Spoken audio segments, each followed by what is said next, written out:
Many thanks for Chizoba for that report. Now, to help us make sense of these political maneuverings, we're joined by two guests. Chizoba is going to join us during the course of this conversation. But for now, the Commissioner for Informations and Communications, Plateau State, the Honorable Commissioner, will help us unpack the broader implications of the cabinet shake-up, both for Plateau politics and for governance in Nigeria at large.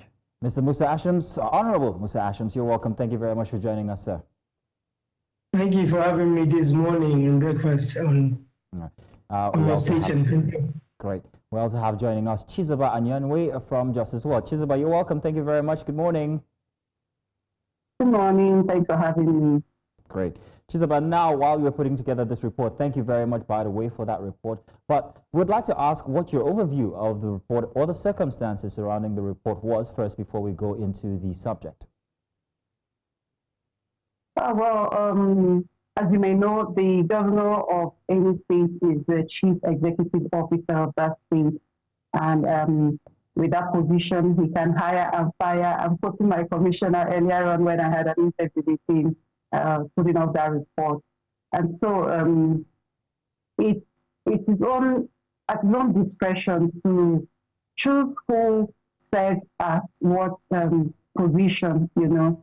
At the same time, it's also how the capacity to reshuffle his cabinet, so to speak, at any point he chooses. And this may be because of the output of the people that he has put in certain positions to help him achieve the targets that he has already set out to achieve by the end of his tenure. And so from what I gathered from people, some are of the opinion that the commissioners that were relieved of their positions were not really up and doing, were not really giving what the governor really wanted from them. And so he decided it was time to let them go. And while he tries some other set of people to see if he will be able to achieve those targets with this new crop of commissioners that are coming on board.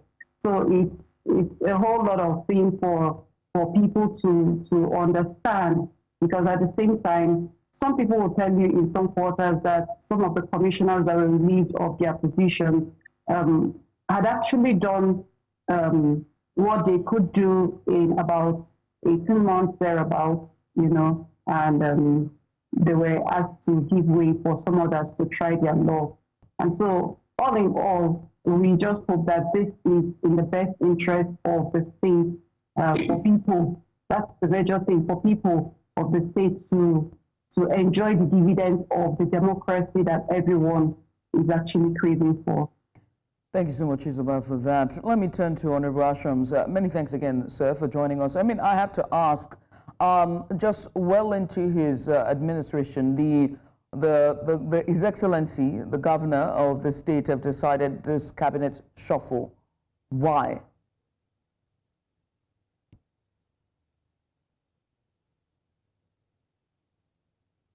Honorable Ashoms. Is it my question? Yes, please. Yes, please. Oh, thank you.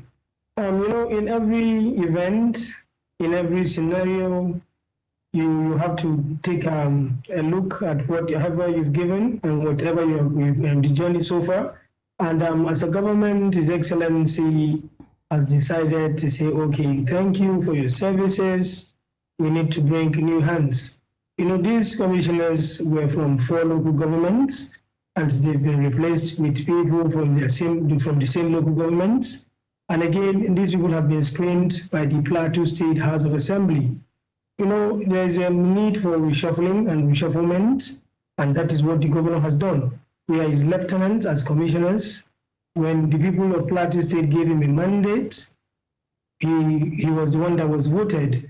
Our own responsibility came as a result of him appointing us. So he has appointed us, and he has said, okay, 5 of you for now, take a bow. So I bring in 5 other persons. We're all Plateau people. So he has tried 5 Plateau people, and he has told them to take a bow. So I bring in another set of people. And I know that it's just to strengthen governance. It's just to add rejig and add value. You know, when you're moving, you need to recalibrate. And that is what the governor has done. There's nothing new in what he has done. There's nothing wrong with what he has done. It's in the interest of good governance. It is in the interest of Plateau people. We're not bringing these people from another country or another state. They are Plateau people from the same local government areas that the commissioners that were relieved of their duties are. For example, the two commissioners from Kwanpan local government area were relieved. Two commissioner nominees from Kwanpan local government area have been screened. One from Bassa was relieved, another one from Bassa has been screened. One from Shandam, one from Shandam has been replaced. And I don't think it is something to worry about. It is in the interest of good governance. It is in the interest of deliverables. It is in the interest. Honorable Ashoms, just would like to take a look critically at the specific commissioners that were actually affected. I have a list here of Noel Nkup, who's the Commissioner for Youth and Sports, Jamila Tukur for Tourism and Hospitality, Obed Koseli for Science and Technology, Musa Sule for Commerce and Industry, and we also have information here that Chrysanthus Dawam and Jamila Tukur were suspended last year for about 3 months. Taking a look at their own purview, what they are supposed to, their unit here, Budget and Commission, and also, let me see, Tukur was for Tourism and Hospitality. What were the reasons, the specific reasons why these commissioners were relieved of their duties? Could you please put that in tangible form so that we can understand what they were not doing correctly? Were the projects that were perhaps mishandled or that didn't even take off at all? What were the specific reasons that these commissioners lost their positions? Like I've said earlier in the interview that Chizoba ran, the power to hire and fire lies with the governor. And, you know, we do not have what it takes to question such things because the mandate, the vision, the governor is the career. We are only but lieutenants. And when they were suspended, it was made known that it was for a lot of reasons, an amalgam of reasons, a myriad of reasons. But the bottom line is that we want Plateau to work, we want Plateau to succeed, and the governor, whom the people have decided to give the mandate of leading Plateau State to glory, I said, okay, I've paraded 20 of you, now I'm relieving 5 of you. It's like in football matches. You know, sometimes you relieve even your best players to preserve them for another match that is bigger. So I don't think there's anything wrong. Cabinet reshufflement is an integral part of governance. It has happened before, it will happen in the future. As we speak, when these 5 commissioners are screened fully and the governor has sworn them in, responsibilities will be changed. People will be swapped. People will be taken to other ministries, not because they've not been doing well, but because they will do better in the new ministries that will be assigned to them. So the idea is that 5 commissioners were taken off and 5 commissioners were brought in. I was talking about Professor Obed Guseli from Lantang South was relieved. Another person from Lantang South has replaced him. So it is going to be a great team. In this new team that we have a former Deputy Speaker, Right Honorable Joyce Renap. We have a member of the House of Assembly that was elected before the Court of Appeal sacked them, my brother from Kwampan. We also have 2 doctors and an architect, a former commissioner in the Governor Jonah Jang-led administration. So they are bringing experiences that is going to add value to governance on the plateau.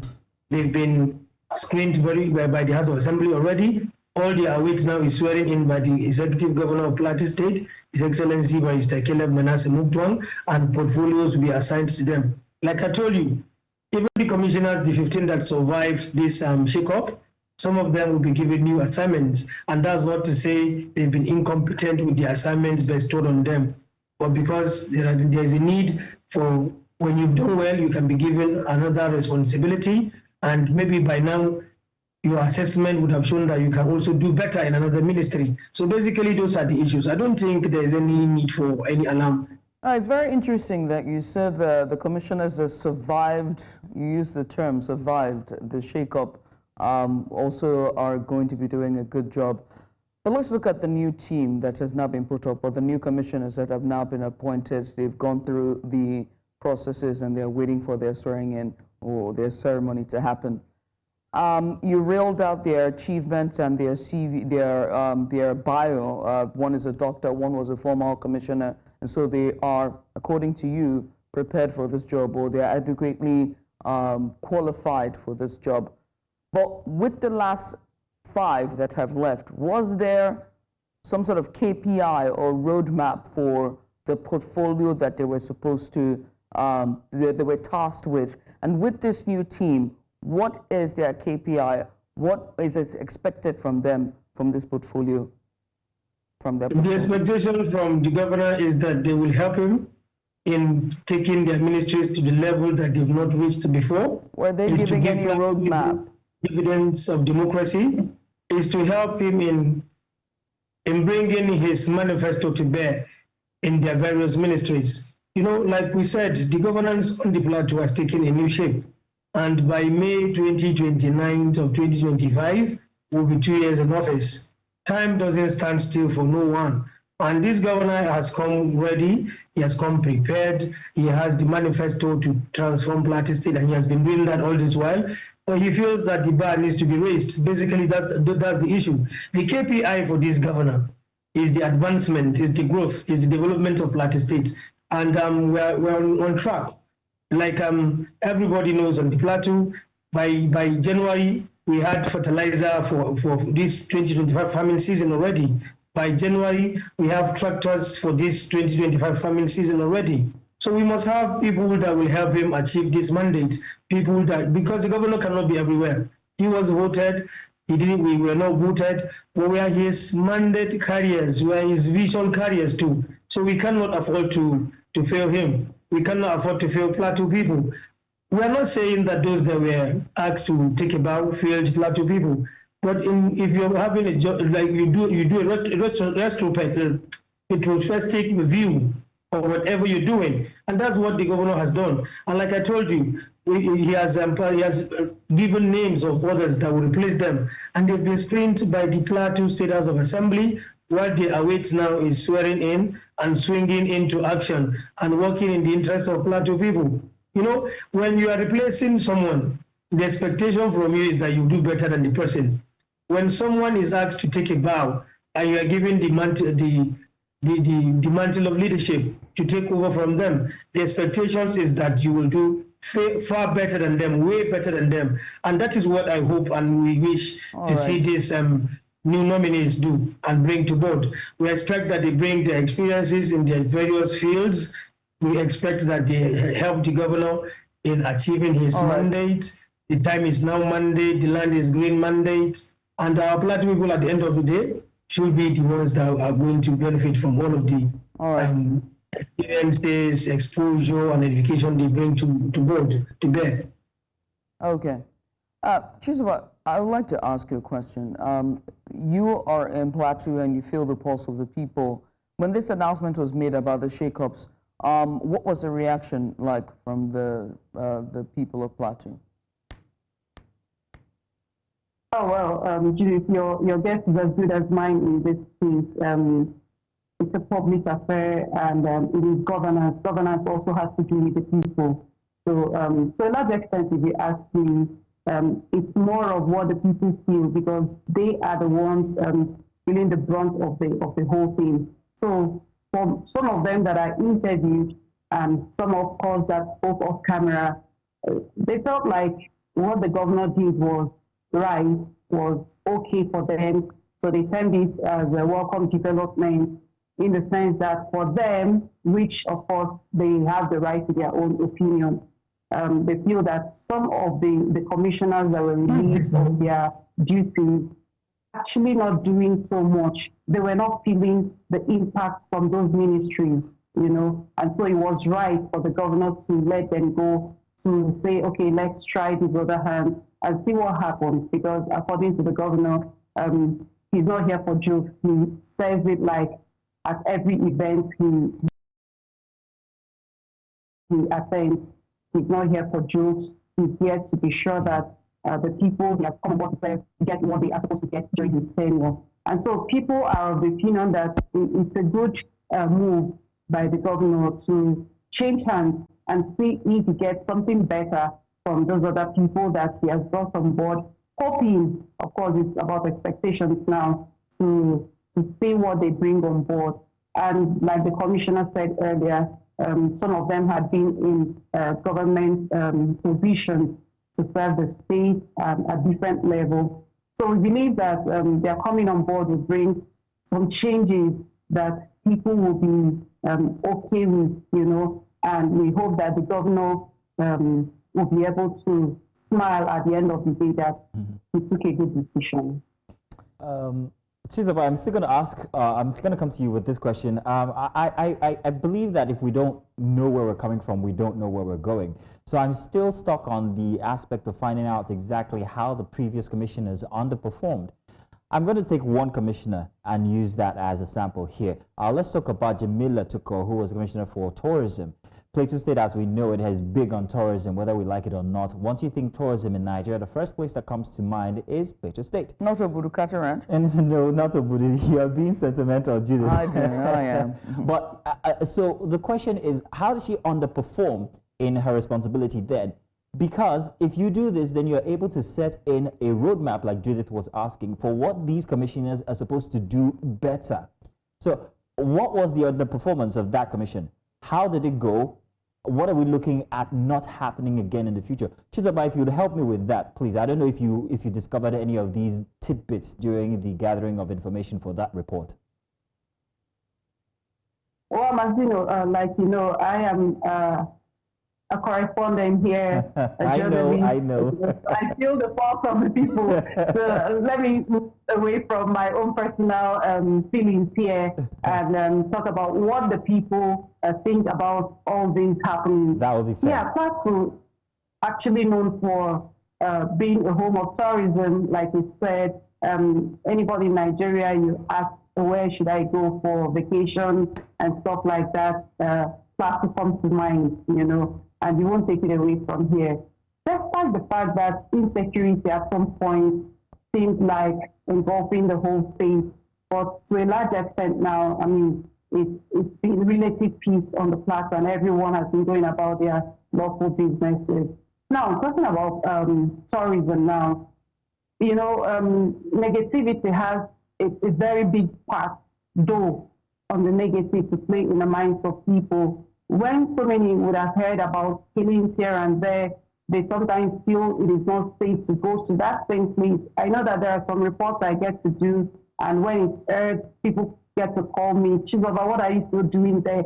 Do you mean you went there? Didn't I hear gunshots and all those, and you're there? Killings here and there. And I'm like, it's not the way you people see, just that we have to show you certain things to know that this is real and we know how to exactly tackle it to have a safe and more secure plateau. So based on that, some people feel that, these insecurity tides had brought the tourism sector in Plateau State to a halt, so to speak.